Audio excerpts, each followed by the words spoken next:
कोई यूनानी, जितना मैं वैल्यूबल हूं उतने ही आप वैल्यूबल हैं। हालेलुया। अगर आप मसीह में अच्छी तरह जीना चाहते हैं तो जात पात के चक्कर में कभी मत पड़ना। जब परमेश्वर ने मेरे रास्तों को साफ किया और बोला कि तू शादी कर, क्योंकि मैं सोचता था कि अगर मैं शादी करूंगा तो मेरी मिनिस्ट्री कम ना हो जाए, मेरा ध्यान ना कहीं बढ़ जाए, तो मैं मैरिज करना नहीं चाहता।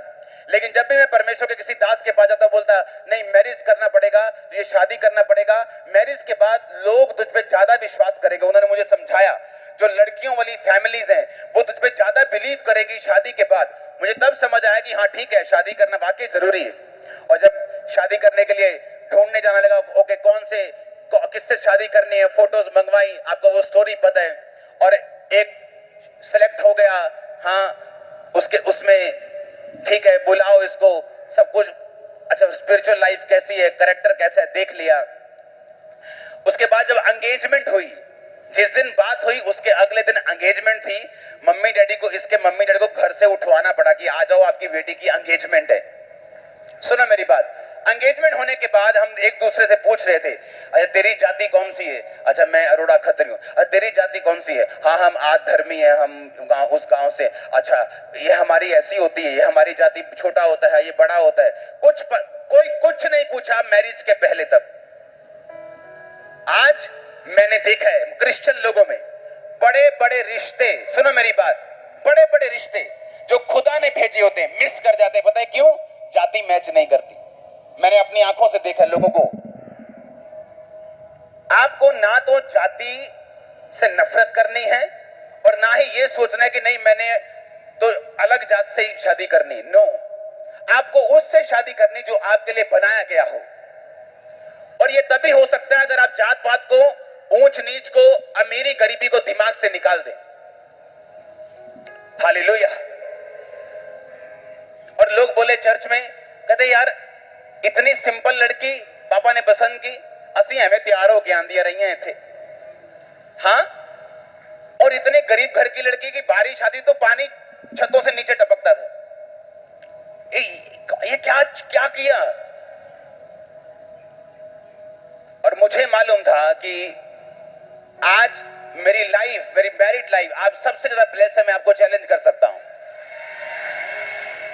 रीजन क्या? मैंने आत्मा को फॉलो किया। हालेलुया। मैं जानता हूं मैं बाइबल में कौन हूं। मैं मसीही हूं, मैं मसा किया गया हूं। मुझे वही जगह जाना है, उन्हीं लोगों के साथ मिलना है जो मसा किए गए हों। आप जानते हैं जो परमेश्वर ने आपके लिए चुना हुआ, आप उसे कभी हासिल नहीं कर सकते जब तक आप पूरी तरह से इस शैतान के और शरीर के और रीति रिवाजों के बंधन जो लोगों ने बनाए हैं, जब तक आप उनसे आजाद नहीं हो जाते।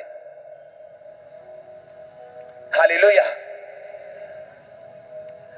आपको ये बात समझनी है कि परमेश्वर ने आज आपको चर्च इसलिए भेजा कि वो आपको वर्ड दे सके और आप अपने डेस्टिनी की ओर भाग सके, अपनी मंजिल की ओर भाग सके। वो आपको वचन दे सके, आपको मालूम हो मुझे क्या करना है। एक क्रिश्चियन होने के नाते, एक मसीह होने के नाते मुझे क्या करना है और परमेश्वर ने मेरे लिए क्या चुना हुआ है।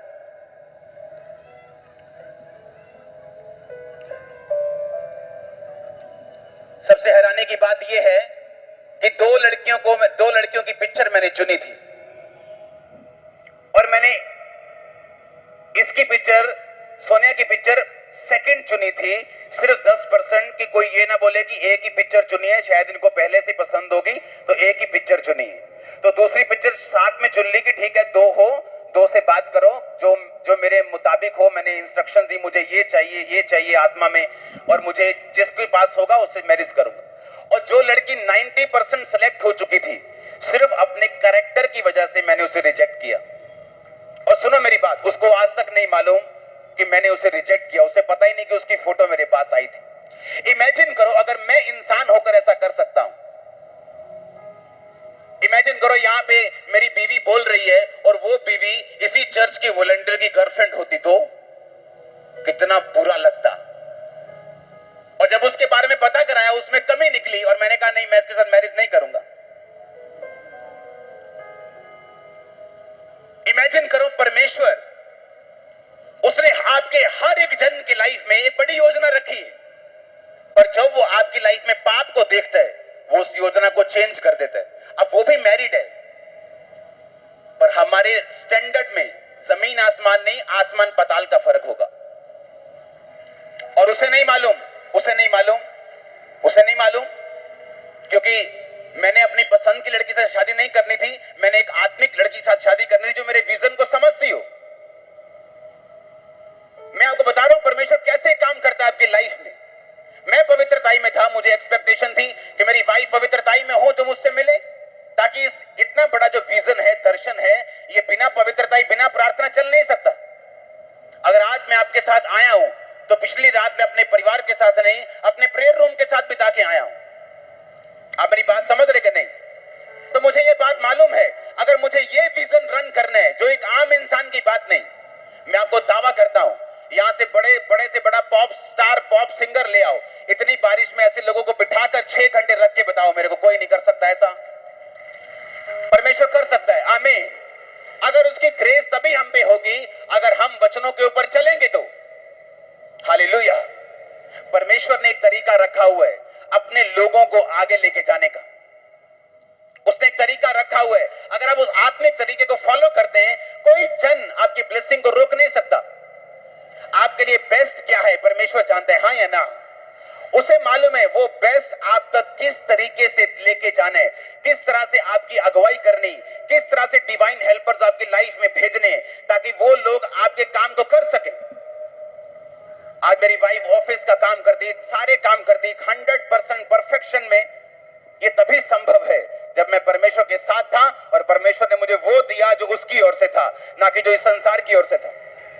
और आपको क्या लगता है, अगर मेरा कैरेक्टर ढीला होता तो मैं भी ढीले वाले के साथ ही फंसता?